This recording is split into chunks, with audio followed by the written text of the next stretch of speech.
Hello, my friends. Today is June the 1st, and if this is your birth date, this is a psychic reading for your year to follow. It's approximately 7 to 10 minutes long, so bear with me. It's a 4 card pull, a general energy card, a challenge you might face this year, an action you can take to stay in balance, and an outcome or synopsis card. I do healing work and I do psychic readings via the internet or at my home in Albuquerque, New Mexico. Check out my credits. This is the general energy card of the year, the poet. So, what does this ask you to reflect upon? Well, I think the poet is that amazing ability to see the big picture within the little picture, to both rise into the ethers and be on the ground at the same time and make those references that maybe a lot of people don't understand, but the soul understands, and the soul groks with, and throughout time have the poets come back to offer relief and comfort in the times of strife, in the times of war, in the times of famine, in the times of misunderstanding, in the times of great pain and great atrocity. The poets can bring back a bigger picture, a picture that comforts the heart, comforts the mind, comforts the soul, expands the vision of people, expands the understanding of people. And you have a poet inside of you that's asking for you to trust your words and to release them out into the universe, and trust that the winds will carry them to where they need to go, and they will flow in the path that they need to flow. All you have to do is step out of your own pain, step out of your own negativity, step out of your own way, and speak from your heart, and speak from your keen understanding, and speak from your very deep levels of observation and wisdom that puts together the humanity with the small mundane injustices. It's a big picture, it's a little picture. It's the poet, they're the bridges, they're the shamans.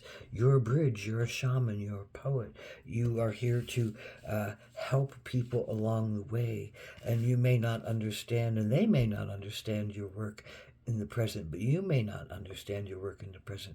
But stepping out of your own way to trust that you have something to say is really important. That's your challenge, Ace of Cups, to offer up your beauty to the world, to offer up your love to the world, to offer up your joy to the world, to offer up your service to the world. Cups is a lot about recognizing the emotional content underneath things, underneath people, finding the deep understanding of what is, the truth, what is the pain, what are the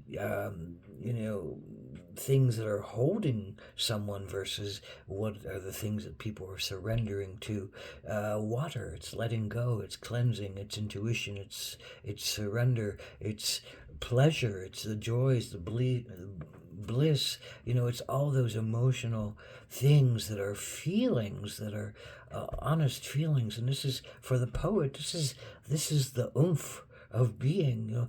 The feelings are really what give us the depth of our character, the depth of our growth, the depth of our understanding. And we need to understand those big waves of feelings that we go through, and bring them into words and bring them into actions that are poetic, that talk about bigger pictures, the big picture and the small picture.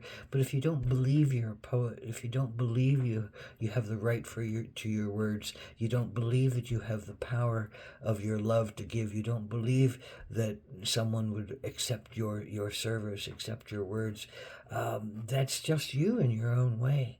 And so this is about shedding skins. Your action to take is snake, shedding old skins that don't work for you anymore. You've outgrown a lot of the pain that once held you. You've changed old belief systems that didn't support you and were negative, into positive ones that support you, that allowed new growth, that allowed you to shed your skins and be pink and vulnerable for a while until a new skin grew that was more fitting for you, that more honestly reflected who you are. What better poetic understanding than to say, I'm shedding the old skin, that I do not have a voice that is worthy. I do not believe it anymore. I do not hold it anymore. I offer my voice to the service of the universe, to the service of humanity, to the service of good, to the service of others. And do I give that voice with great surrender and with great allowance? And I allow that voice of my poetry, that voice of my depth of feelings and wisdom to come forward in a dance that unites and doesn't divide, that holds up and doesn't destruct, that is not, a negative and sarcastic and biting judgment upon others, but a coming forward, a bringing forward, a bringing up, a lifting up, a transcending, an elevating. And it's all simply by you shedding that old skin of saying you're not worthy and you're not good enough and you don't have the power to have, a say in the world and make change happen in the world. You do. You do. As long as you're operating from your heart, you do.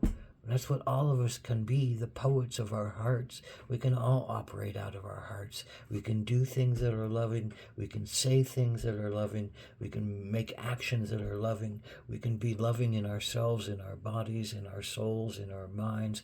We can think loving thoughts and change negative thoughts that are about pain and judgment and healing into positive ones. To be poets in this world is to see bigger pictures, is to honor that everything is connected by love, and that we're all just looking for love. We're all just looking for love. Blessed be, we're all just looking for love.